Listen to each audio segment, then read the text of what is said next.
We don't run a charity here. Jake Morrison's voice cuts through Brighton Auto Repair like a blade. Eleanor Hayes clutches her worn purse, watching her last $20 bill disappear back inside. Please, my brakes are failing. I just need... Lady, take your junk car somewhere else. Jake turns away, dismissing the elderly woman entirely.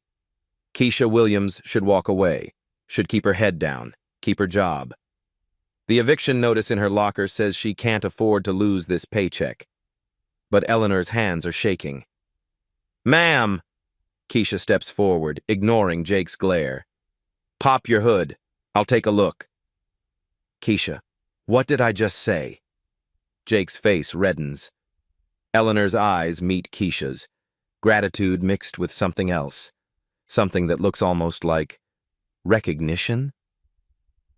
Thank you, child, Eleanor whispers. Jake storms over. You're fired. Get out, both of you. As Keisha kneels beside Eleanor's Honda, she doesn't know she's just changed everything. Eleanor Hayes isn't who she appears to be. And tonight, someone very powerful is going to learn what happened here. The fluorescent light in Keisha's studio apartment flickers like a dying heartbeat. She stares at the pink eviction notice taped to her door. 72 hours to vacate. The ramen noodles grow cold in her lap as she counts the crumpled bills from her wallet. $43. Not even enough for a security deposit anywhere else. Her phone buzzes, a text from her younger brother Marcus at community college. Can you send money for textbooks? I'm sorry to ask.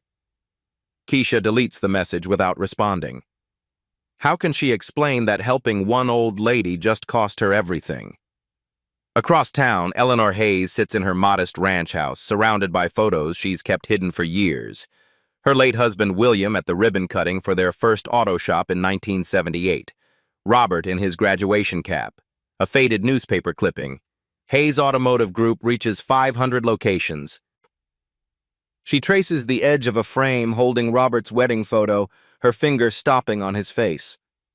When did her son's company become so cold? When did profitable replace principled?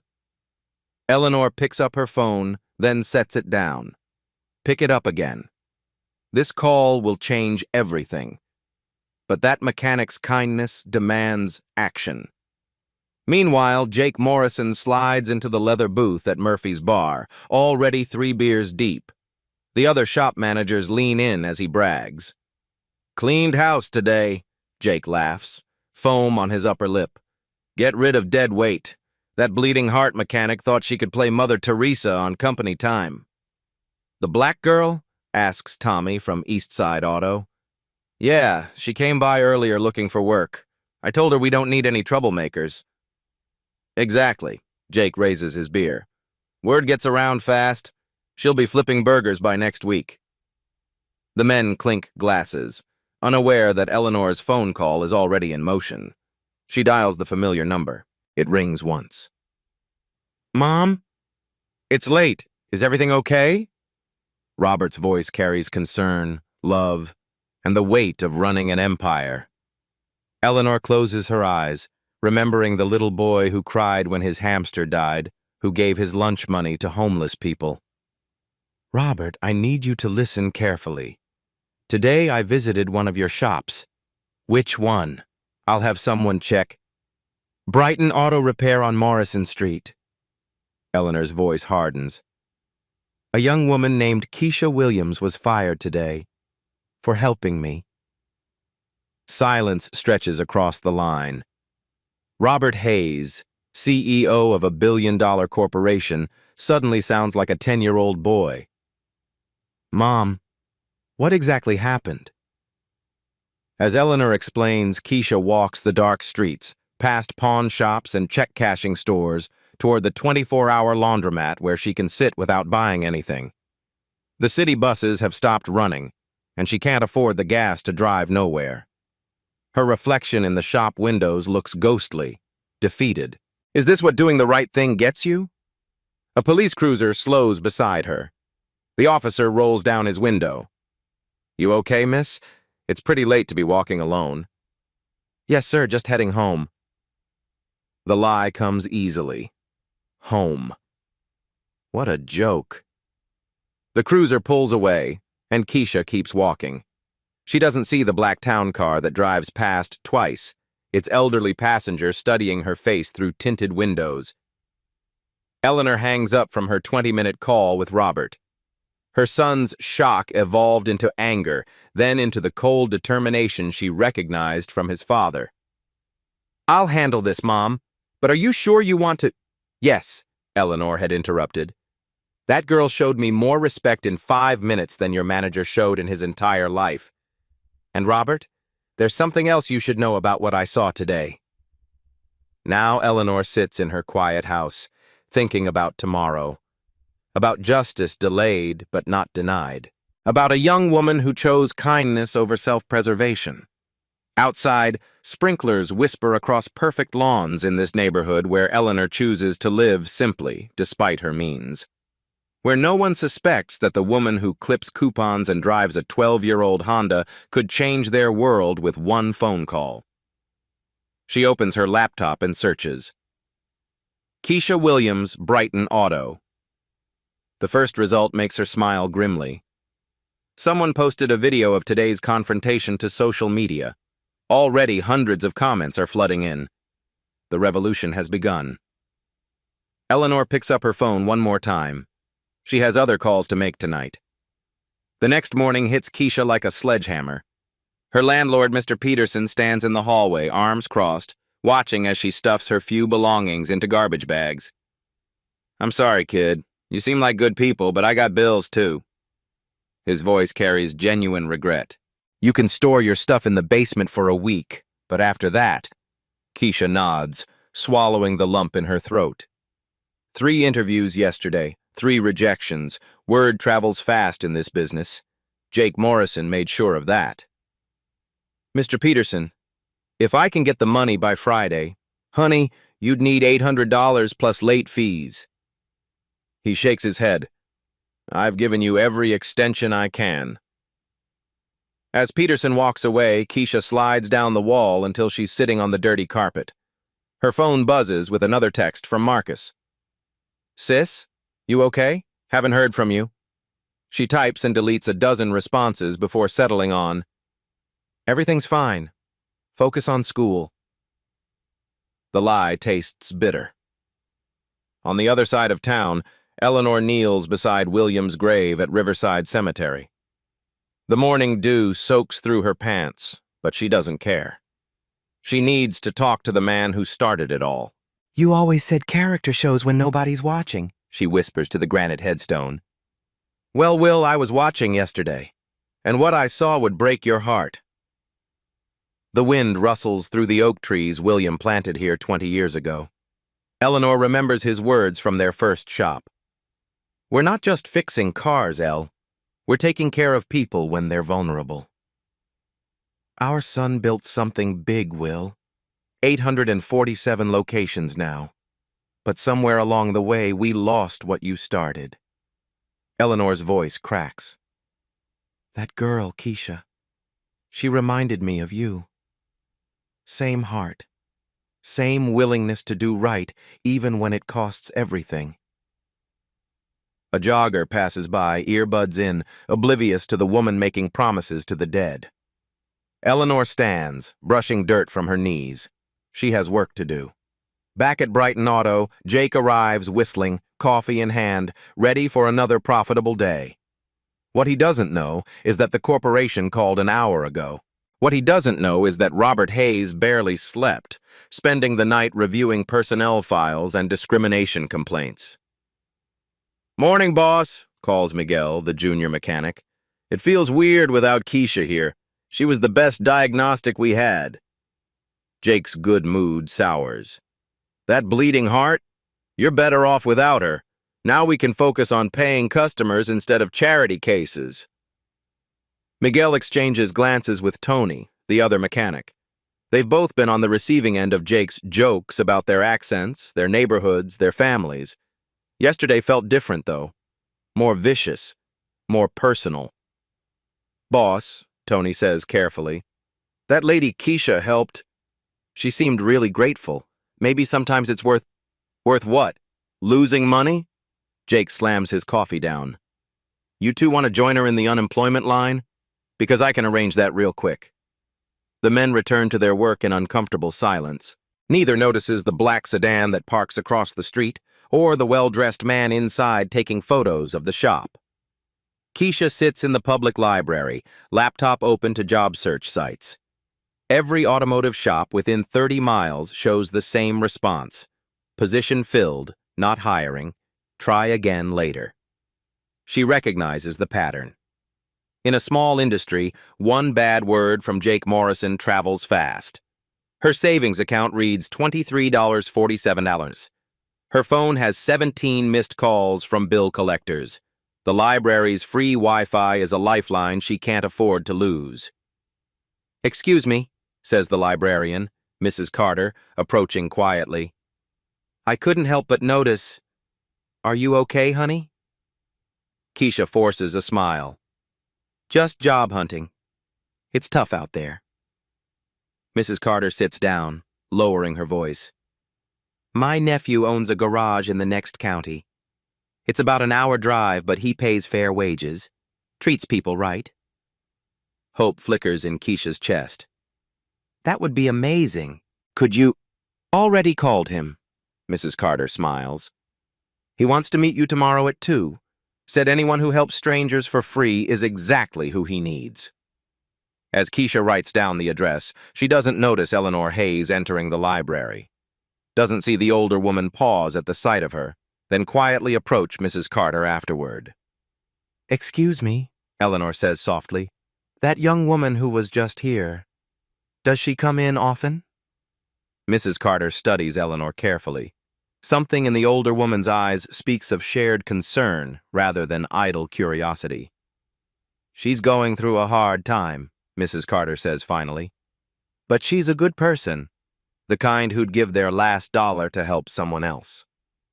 Eleanor nods, understanding more than Mrs. Carter realizes. "Yes," she whispers. "I know exactly who she is." The Hayes Automotive Group headquarters rises 30 floors above downtown, its glass facade reflecting the morning sun like a beacon of corporate power. Eleanor's modest Honda looks absurd in the visitor parking lot, dwarfed by BMWs and Mercedes that cost more than most people's annual salary. She takes the executive elevator to the 28th floor, her keycard still working after all these years. The receptionist, Amanda, looks up with practiced politeness that melts into genuine warmth. "Mrs. Hayes! What a lovely surprise! Mr. Hayes is in his office." "Thank you, dear. I'll find my way." Eleanor walks through corridors lined with awards and photographs chronicling the company's growth. Employer of the Year 2019. Community Partner Excellence Award. The irony tastes bitter in her mouth. Robert's corner office overlooks the entire city. Floor-to-ceiling windows frame a view that cost $8 million and commands respect from every visitor. Behind the mahogany desk, her son looks every inch the CEO.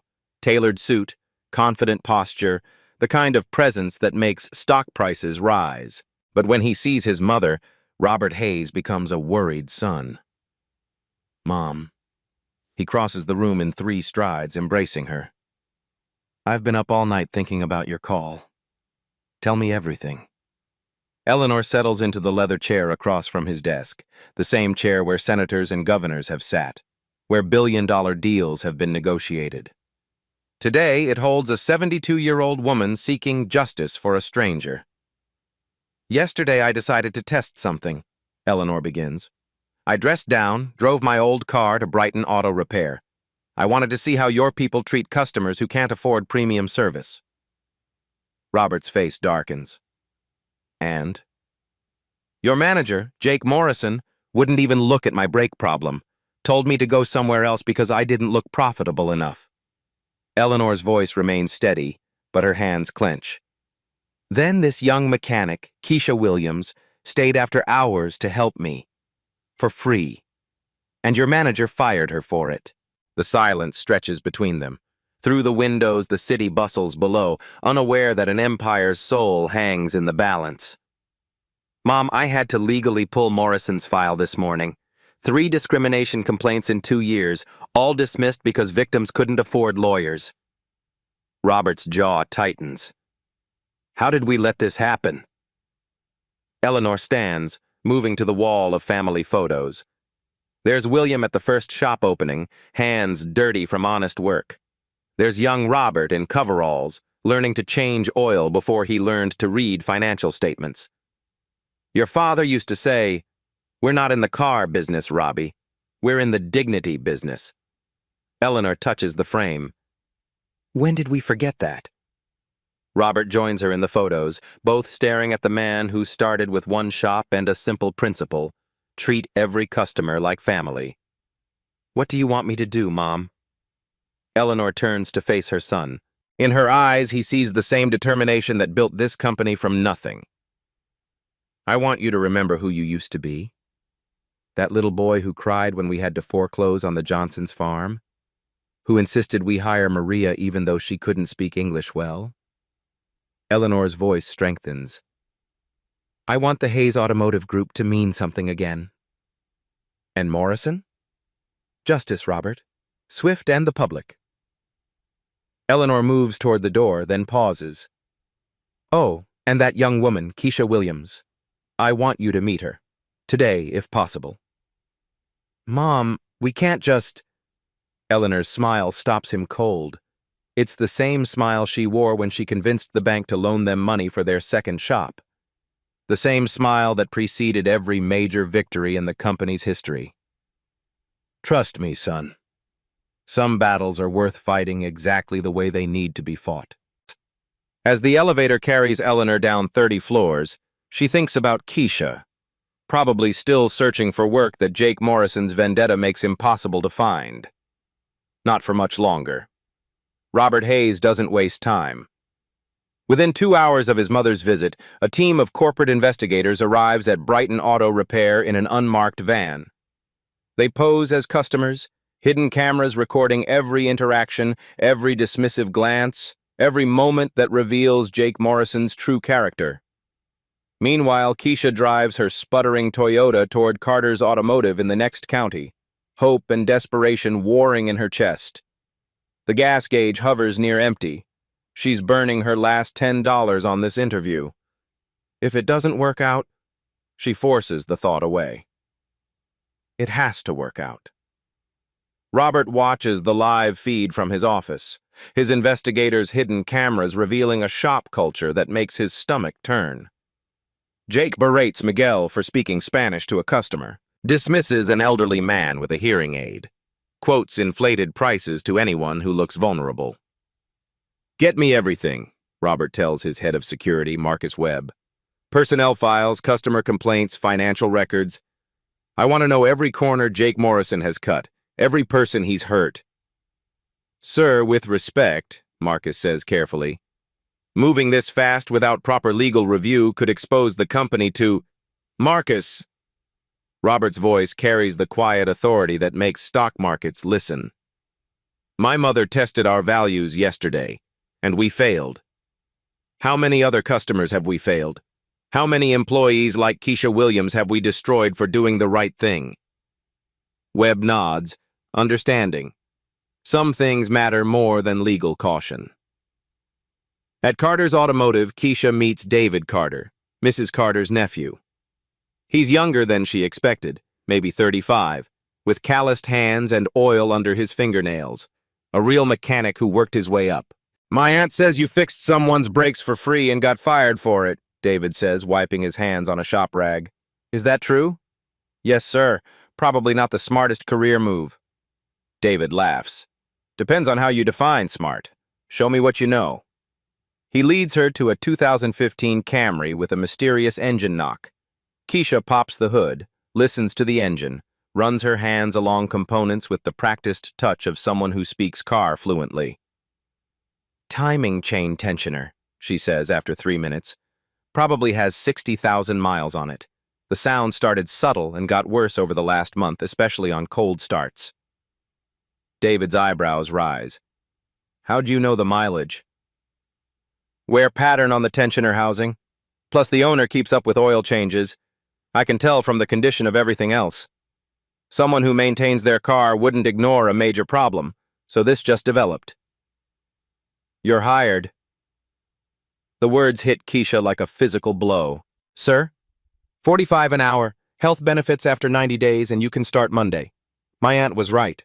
Anyone who gets fired for helping people is exactly who I want working here. Keisha feels tears threatening.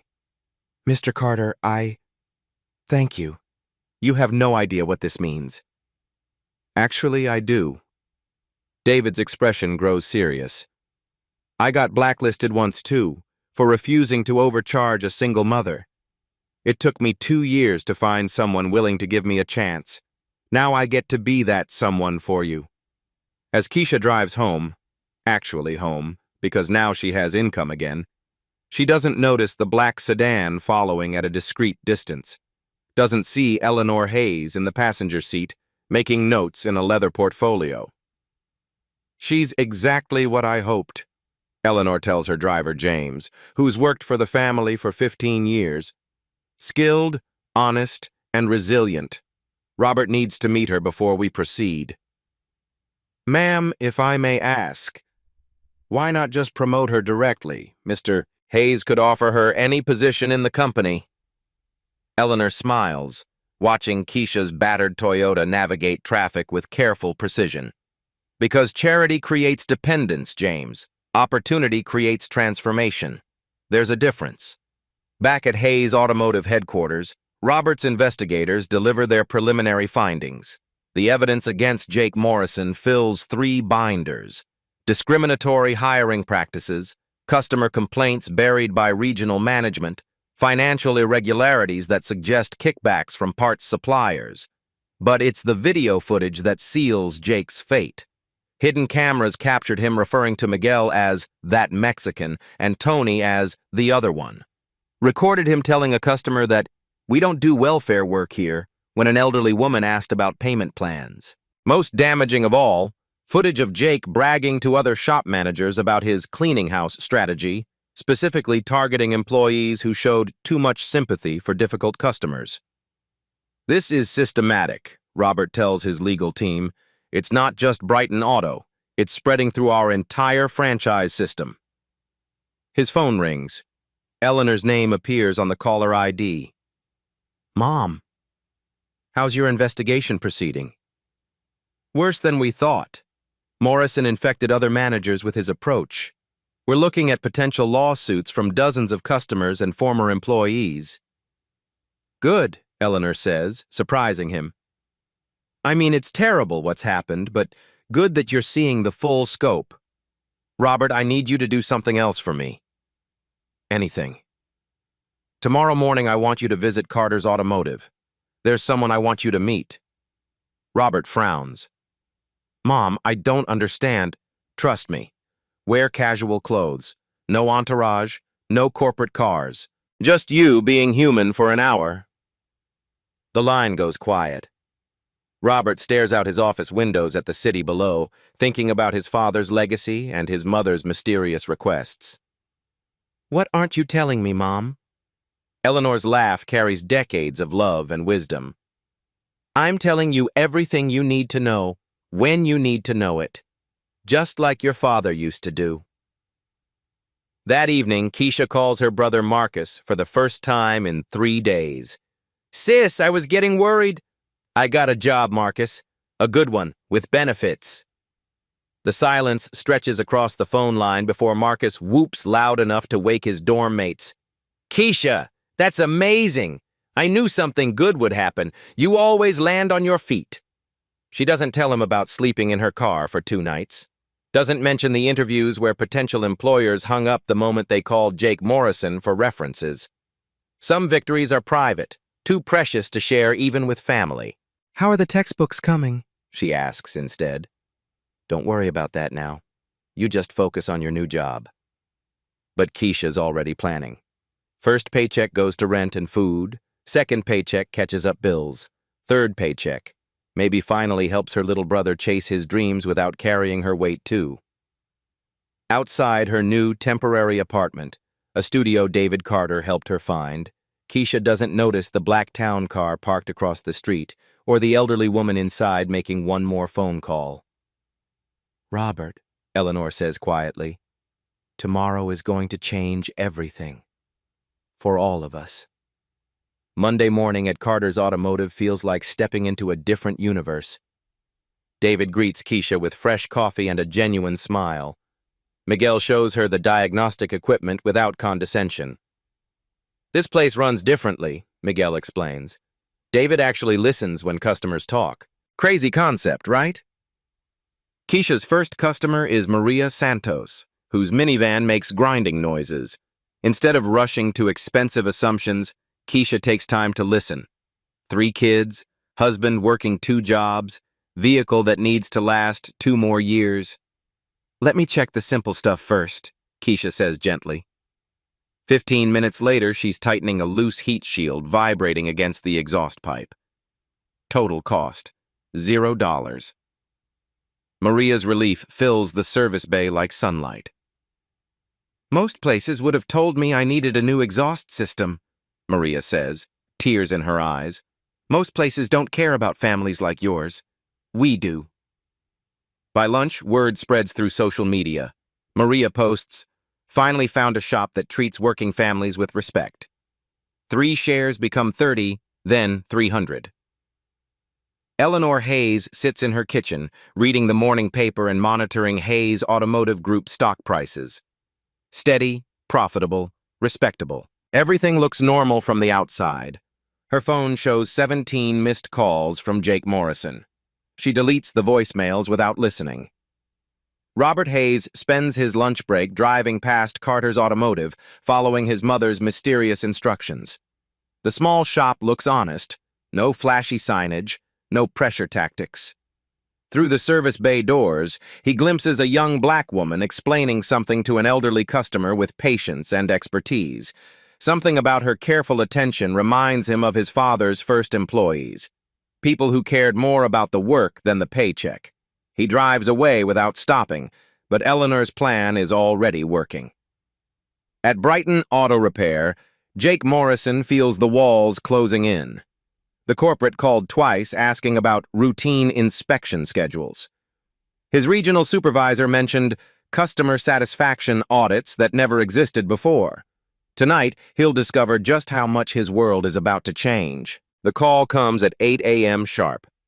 Jake Morrison answers his phone with the confidence of a man who believes his world is secure.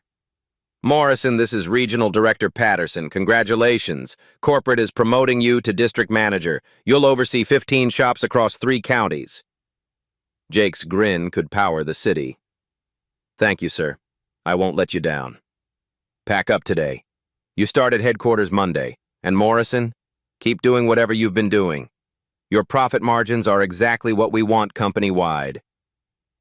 As Jake hangs up, he doesn't know that Patterson received his orders directly from someone who wants Jake Morrison in the perfect position for a very public fall.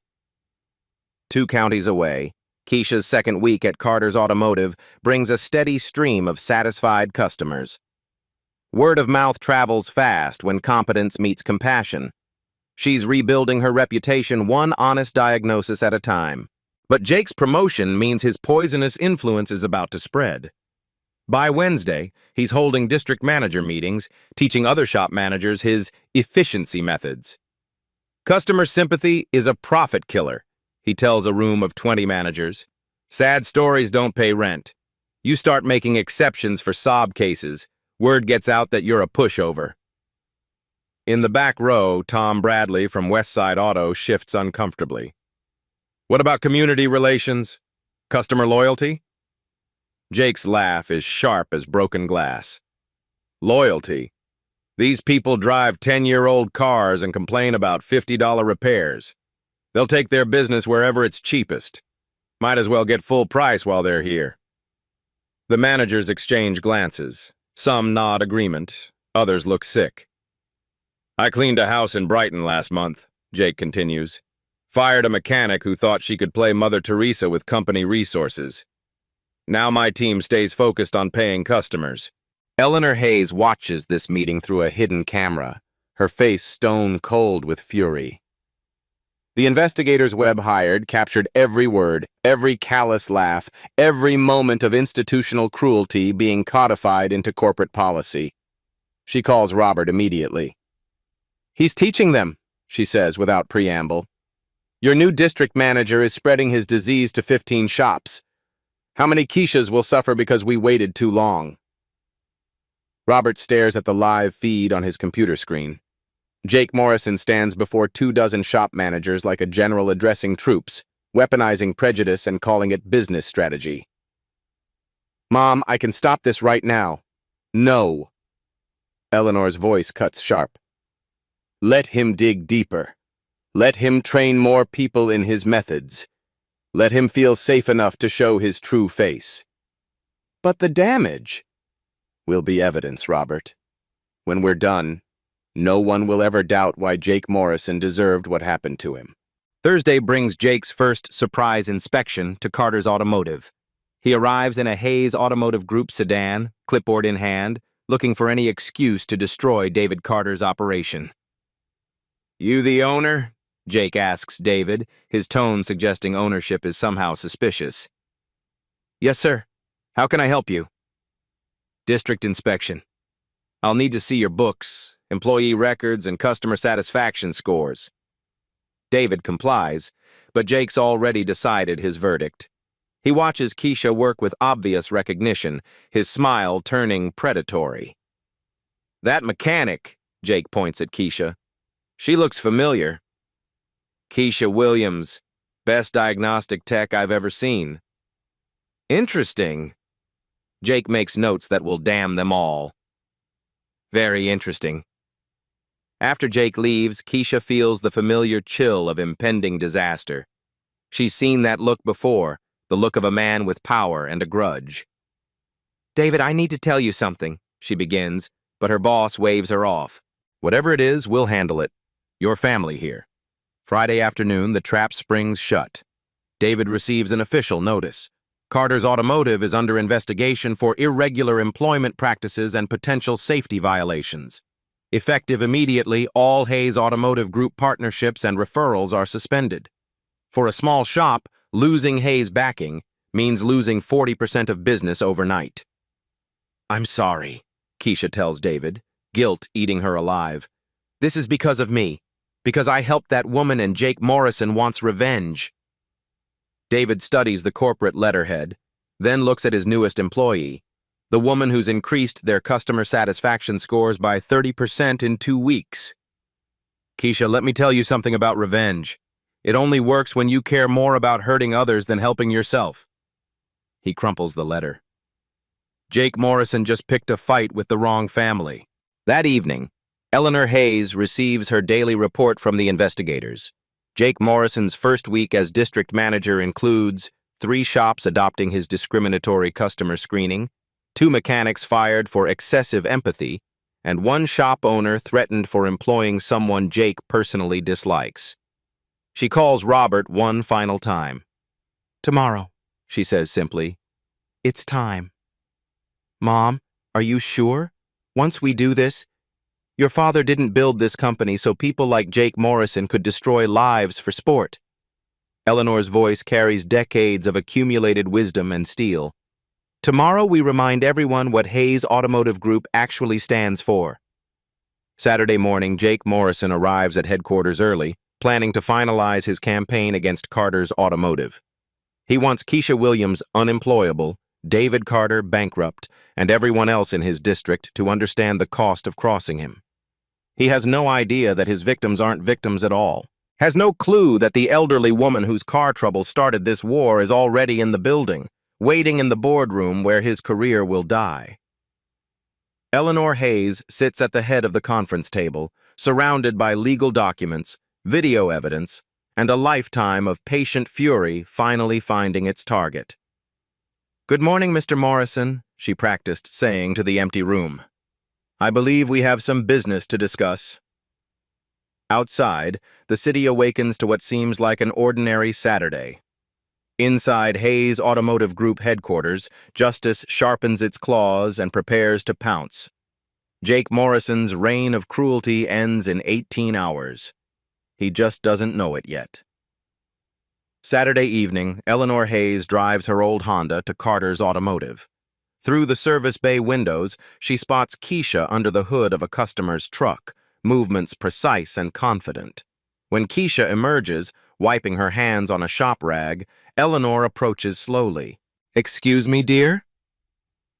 Keisha turns, then stops cold. The elderly woman from Brighton Auto Repair stands before her, dressed simply but somehow different, more purposeful. "Ma'am, is everything okay with your car?" Eleanor smiles. "My car runs perfectly, thanks to you. I never got to properly thank you." "You don't need to thank me. Anyone would have—" "No," Eleanor interrupts gently. "Not anyone. Very few people would risk their job to help a stranger." At Murphy's Diner across the street, Eleanor orders pie while Keisha nurses coffee. "Can I ask you something?" Eleanor says carefully.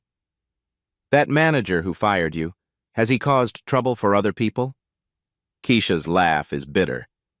"Jake Morrison? He's got a whole system.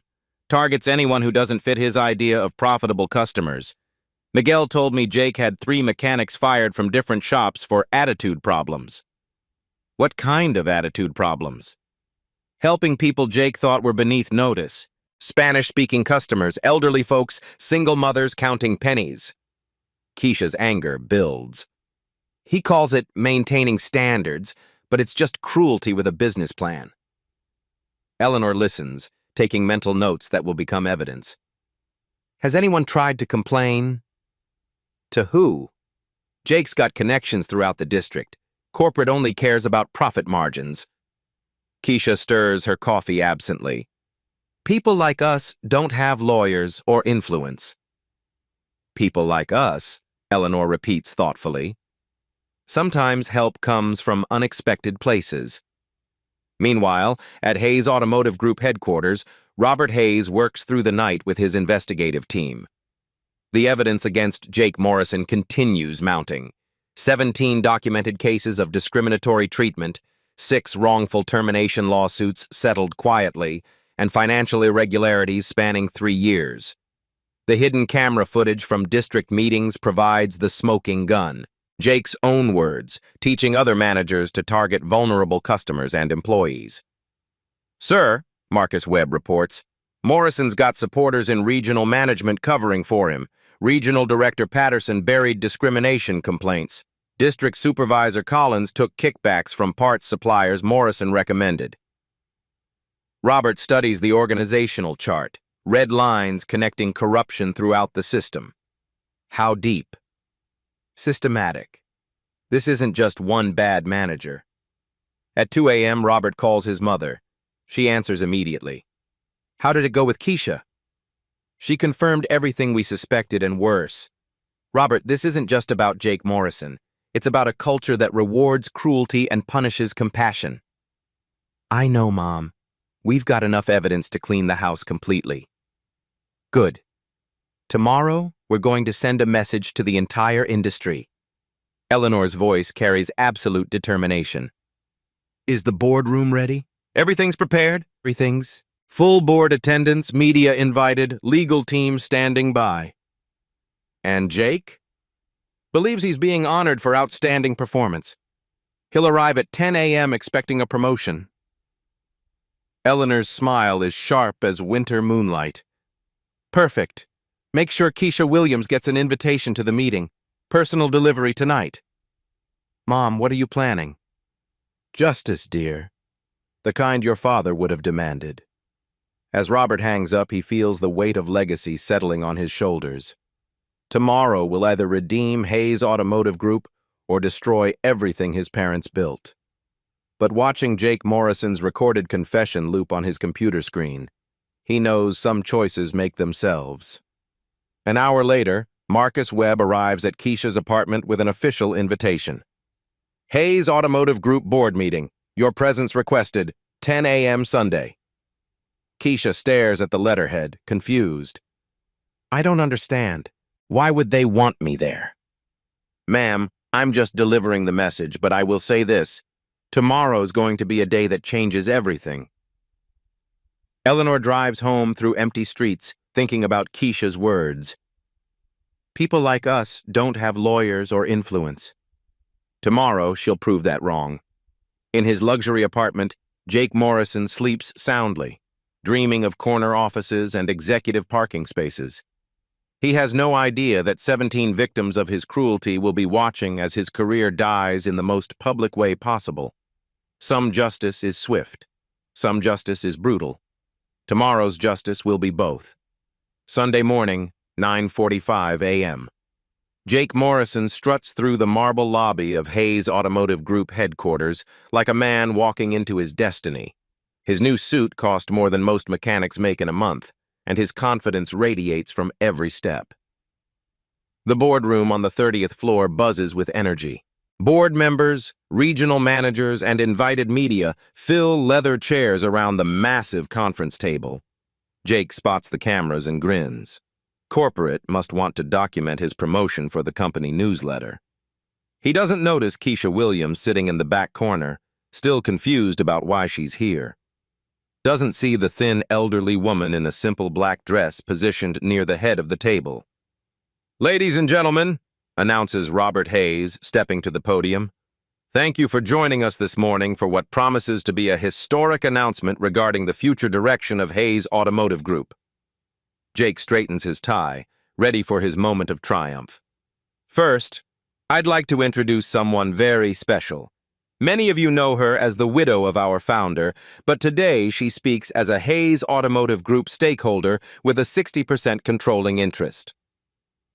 Eleanor Hayes rises slowly, her presence commanding the room without effort. Several board members shift uncomfortably. They forgot the quiet woman in the corner holds the real power. "My late husband, William, founded this company on a simple principle," Eleanor begins, her voice carrying to every corner. "Character isn't tested in boardrooms, it's proven on garage floors." Jake's smile falters slightly. Something feels wrong. 3 weeks ago, I decided to test that principle. I dressed down, drove my oldest car to one of our Brighton locations, and presented myself as a customer in need. Eleanor's eyes find Jake in the audience. Recognition dawns on his face like sunrise over a cemetery. I was dismissed, ridiculed, and turned away because I didn't appear profitable enough for our company's attention. The room grows silent. Media cameras swing toward Jake, whose face has gone pale as winter. "But one employee," Eleanor continues, "stayed after hours to help a stranger for free. Keisha Williams risked her job to uphold the values this company was founded on." Keisha's heart pounds as hundreds of eyes turn toward her. Eleanor's gentle nod gives her strength. For this act of kindness, our then-manager Jake Morrison fired Ms. Williams immediately. Murmurs ripple through the boardroom. Jake starts to stand, but Robert's voice stops him cold. "Mr. Morrison, please remain seated. We have something to show you." The lights dim. A massive screen descends from the ceiling. Jake's voice fills the room, recorded in high definition at last week's district meeting. "Customer sympathy is a profit killer. You start making exceptions for sob cases, word gets out that you're a pushover." Jake's recorded image gestures dismissively. "I cleaned a house in Brighton last month. Fired a mechanic who thought she could play Mother Teresa with company resources." The real Jake Morrison sinks into his chair as his own words condemn him before the entire industry. The video continues. Jake teaches discrimination. Jake mocking vulnerable customers. Jake laughs about destroying lives for profit. When the screen goes dark, the silence is deafening. Eleanor steps forward, her voice now carrying the authority of absolute judgment. "Mr. Morrison, 3 weeks ago you called helping people playing Mother Teresa. Today, I want you to meet the woman whose kindness you punished." She gestures toward Keisha, who stands on trembling legs. "Keisha Williams, would you please join me?" As Keisha walks to the front, Eleanor's voice continues. "This young woman embodies everything Hayes Automotive Group should represent: skill, integrity, compassion. Eleanor pauses, letting the moment build. Mr. Morrison, I believe you two have met. Jake's face crumbles as the full scope of his disaster becomes clear. The old woman he dismissed, the mechanic he fired, the company he thought he controlled, all connected in a web of consequences he never saw coming. Jake Morrison, Robert announces formally, you are terminated immediately. Legal proceedings for discrimination, fraud, and violation of company ethics will begin Monday. Security guards appear at Jake's shoulders. As they escort him out, Eleanor delivers the final blow. Mr. Morrison, the elderly customer you turned away 3 weeks ago? The one whose car trouble wasn't profitable enough for your attention? Eleanor's smile is sharp as justice itself. That was me, the mother of the man who just ended your career. Jake's legs give out. Security has to carry him from the room as media cameras capture every moment of his humiliation. Eleanor turns back to the assembled crowd, her voice warming as she addresses Keisha. Ms. Williams, on behalf of Hayes Automotive Group, I offer you the position of Regional Customer Relations Director. Your job will be ensuring that every customer, regardless of their appearance or apparent means, receives the dignity and respect that my husband envisioned. The room erupts in applause. Keisha feels tears streaming down her face as Eleanor approaches with an embrace that smells like lavender and justice. But why? Keisha whispers. Why go through all this for someone like me? Eleanor pulls back, her eyes bright with unshed tears. Because, dear child, character isn't about who you help when cameras are watching. It's about who you help when you think nobody's looking. She pauses, her voice carrying across the silent room. But somebody's always looking, and sometimes that somebody has the power to make things right. Robert joins them at the podium. Ladies and gentlemen, effective immediately, Hayes Automotive Group is implementing the Williams Protocol, a company-wide mandate that every customer interaction be guided by compassion first, profit second. The media surges forward with questions. Board members line up to shake hands. Regional managers who enabled Jake Morrison quietly slip toward the exits, knowing their own reckonings approach. But in the center of the storm, 2 women stand together. One who gave everything to help a stranger, one who had everything to give back. Mrs. Hayes, Keisha says softly, I still don't understand how you knew I was the right person for this job. Eleanor's smile carries decades of hard-won wisdom. Child, I didn't choose you for this job. You chose yourself the moment you stayed late to fix an old woman's brakes. Outside, Jake Morrison sits in his car in the parking garage, staring at his phone buzzing with reporters' calls. His corporate credit cards are already canceled. His company car will be repossessed by evening. His reputation in the automotive industry is destroyed forever. He thinks about the old woman whose brake problem started this avalanche, wonders what his life would look like now if he'd simply shown her basic human decency. But some lessons come too late to matter. In the boardroom, Keisha Williams signs paperwork that will transform not just her life, but the lives of every vulnerable customer who walks into a Hayes Automotive Group location. Justice tastes like tears and redemption. And sometimes, that's exactly what the world needs. 3 months later, Brighton Auto Repair buzzes with transformed energy. Miguel leads a team of 5 mechanics, all trained in the Williams Protocol, competence paired with compassion. The waiting area features comfortable chairs, fresh coffee, and a children's corner where families can relax while honest work happens. Keisha walks through the shop on her monthly inspection, watching genuine care in action. Tony explains brake options to an elderly gentleman with infinite patience. Sarah, the new hire, helps a young mother understand why her transmission problems aren't as expensive as she feared. How are we doing? David Carter asks, joining Keisha near the service bay. As regional training coordinator, he ensures the culture change sticks across all Hayes locations. Better than anyone hoped, Keisha smiles. Customer satisfaction is up 47%. Employee retention at an all-time high. Profits actually improved when we stopped chasing quick scores and started building relationships. Eleanor Hayes emerges from her Honda, the same car, still running perfectly. She's become a regular customer at every Hayes location, a living reminder of why kindness matters. "Mrs. Hayes," Miguel calls cheerfully. "Right on time for your oil change." "And I brought cookies," Eleanor announces, producing a tin that makes the entire crew gather around like grateful grandchildren. As Eleanor settles into the waiting area, Keisha joins her with decent coffee. "Any regrets?" Eleanor asks gently. Keisha considers seriously.